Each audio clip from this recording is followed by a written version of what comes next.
show comes back, definitely big changes, memories are lost, Hook showing up in New York City, which is fun to see. Yeah. Can I talk about just where these episodes are going as far as that starting point with the memory issue?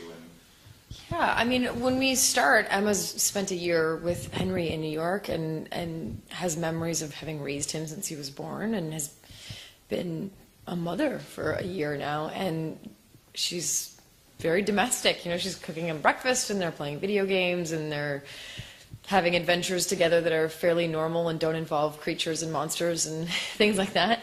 And there is this knock on the door and it's a man dressed like this. Dressed like... who kisses her, which I don't know that she would really be that resistant because of his handsome charms, but he is dressed like this, which is a bit of a concern. And then they kind of go on a journey together in terms of him trying to convince her that there are other things she needs to remember and that there might be a part of her life that she doesn't know about. Yeah. As far as Hook's part of it. I mean, as far as Hook is concerned, you know, he kisses her. He knows that he has to go and find Emma to bring her back to sort of try and save her family. And you know, I think he kisses her because I think sort of believes that maybe it might be true love's kiss for them or whatever. And he then has to go on to convince her that it's real. So. Yeah, so that's kind of where it is. I mean, it's a bit of a tough slog for Hook to try and sort of get her to believe and trust him enough that he can help her. I can just see the headline now. It's a bit of a tough slog for Hook. Yeah, it is. Yeah, I feel sorry for him. He gets a hard time. Well, you know, New York City is a little crazy anyway, but yeah, that outfit probably stands out a little bit. Well, I did ask. I said, you know, I'm dressed fully as a pirate, and they're like, it's New York. People dress like that. Talk about the Ozness of these episodes. After we just finished with Neverland, now we're kind of playing around with a lot of Oz icons and that. You know, what did you guys think when you first heard that? And now that you're interacting with a lot of these characters inspired by The Wizard of Oz. I think we all grew up liking The Wizard of Oz and enjoying those characters. So that's part of the fun for us on the show, is finding out what the next villain is going to be and what the next journey is going to be in the next world we're going to deal with. So we were all excited about the idea of it being Oz and the Wicked Witch and all of those characters that come along with that. I find that this half of the season is, I don't know, it just feels a little darker and eerie to me. Yeah, it is. It definitely is spookier. Yeah. I think it's especially the monkeys. The monkeys do look, they're very creepy. But it is, and I think Rebecca's great at that. She's sort of brought a great twist on the witch, and there's a definite scarier vibe. Yeah, they definitely teased pictures of her and some very short clips of her. How big of a threat is she compared to past threats, whether it's Pan or just others? Is she as formidable, or is she even bigger than what they faced in the past? They're all formidable in their own ways. You know, they're all dangerous and they're all life-threatening. But she's been particularly tricky because we've been so unaware of her plan and what it takes us a really long time to start piecing together what she wants and why she wants it and what she's after, which makes everyone feel at risk. So it's not clear, you know, with Pan, it felt like the threat was really toward Henry, and we really were all focused on saving Henry. Now it sort of feels like the focus is everyone. So everyone is looking over their shoulder, and everyone is wondering who's next and what does she want and why does she want it. And she plays such intense, complicated mind games that it may seem like she's after one thing, and by the end of the episode you realize she's after something totally different. So you're always off kilter when you're dealing with the Wicked Witch. What would you guys say to the romance, the Captain Swanness of it all that a lot of the fans love? And is Neil still in the picture? Because I know there's a lot of people are in a lot of different places. Well, you know, Neil's always going to be in the picture because Neil's Henry's father. You know, that's never going to change. He will always be the birth father of Henry. But it was all kind of put on hold for a while Emma was in New York and Hook was away. I mean, I don't know what Hook was thinking about while he was away from Emma for a year. What was he thinking about? I don't know. You said you would go a day without thinking of me. Okay, whatever. Hook was obviously thinking about Emma and sort of wanted to, in some way, you know, try and figure out, you know, throughout the course of this half, you find out, you know, sort of what he did a little bit during that missing year, they were away or whatever, and so they sort of, you know, we kind of, when he comes back, he's very, very happy to see her. But it's again in the first episode back, you see that, you know, she doesn't, you know, sort of, he has to work at jogging her memory and sort of reminding her of who he is and all that kind of stuff.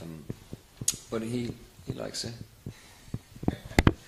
Well, Nathan, this is nice. In the new episodes, this first episode back, a lot's changed where you guys are. You're back in fairy tale land, but memories are a little askew. Can you kind of just talk about where we start off and then where we're leaving in that first episode?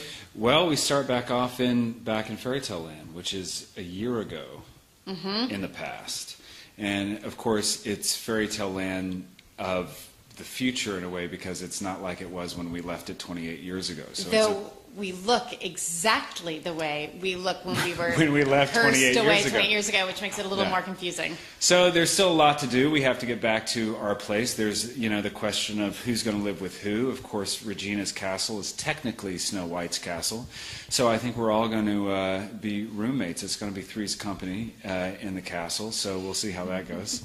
But we get to the castle, and we do have a squatter. We do have a squatter in the castle. We have an evil, a wicked. We have a wicked kind of squatter. We do. How big of a foe is Zelina compared to past foes for the group? I feel that she's more threatening and more evil in that she doesn't have. It's like she doesn't. There's no weakness with us in terms of, you know, Cora's weakness in a way was, you know, that she ultimately had unconditional love for her daughter because that's biological. And Peter Pan,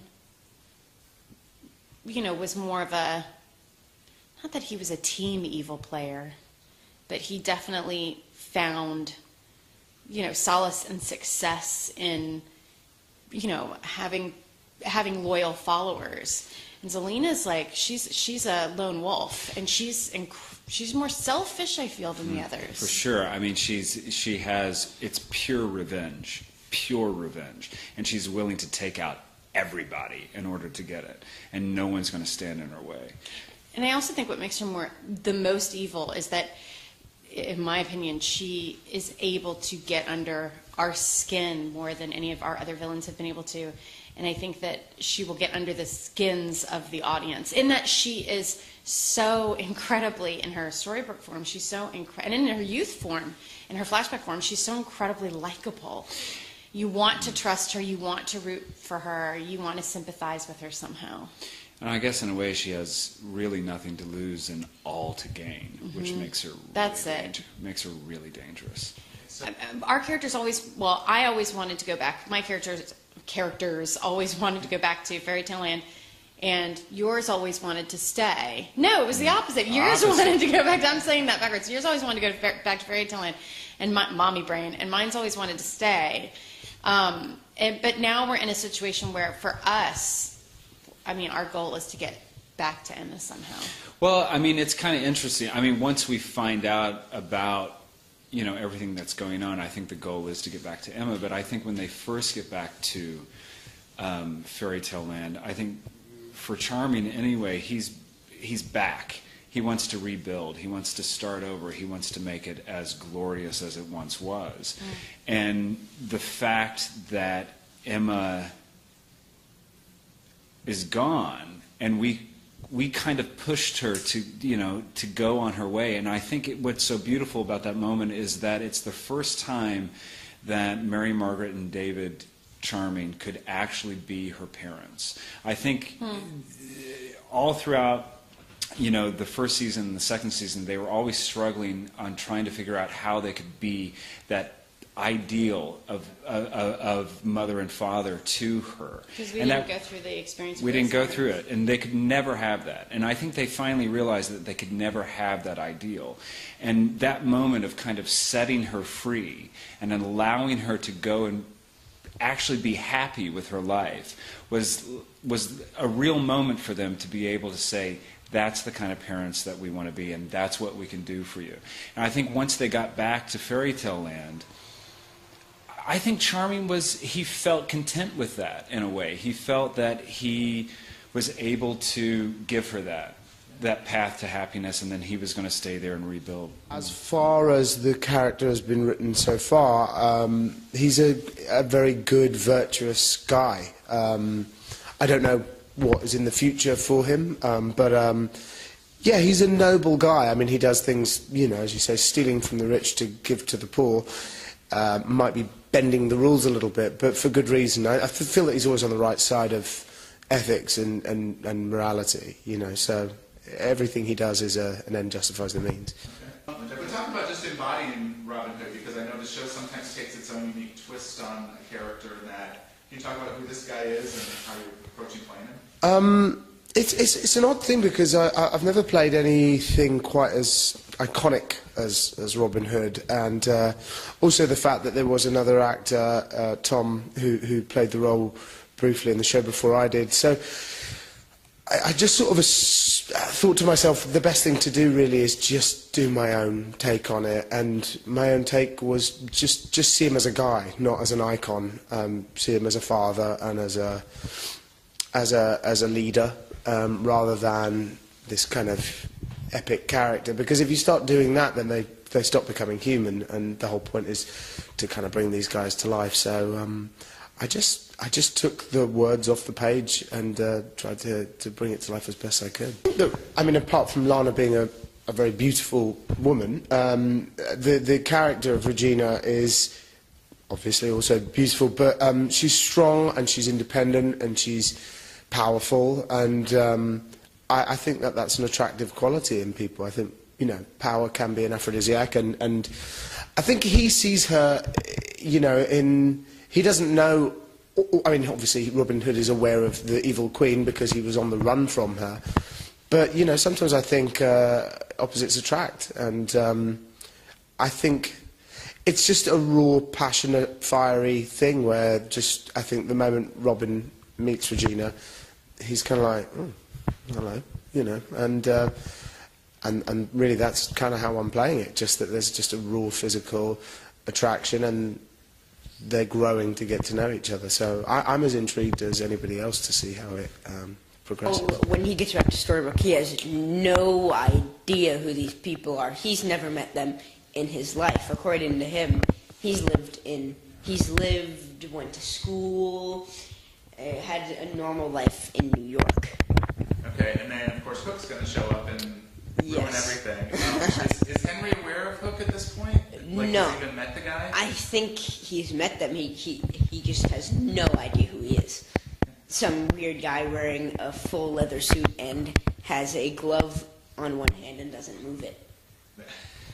When you heard that these episodes were going to be a little more Wizard of Oz centric with the flying monkeys, Yeah, and things yeah. like that, how did you feel about it? I'm sure you've seen the movie. I actually have not seen The Wizard of Oz. I've only seen up to the part with the Munchkins.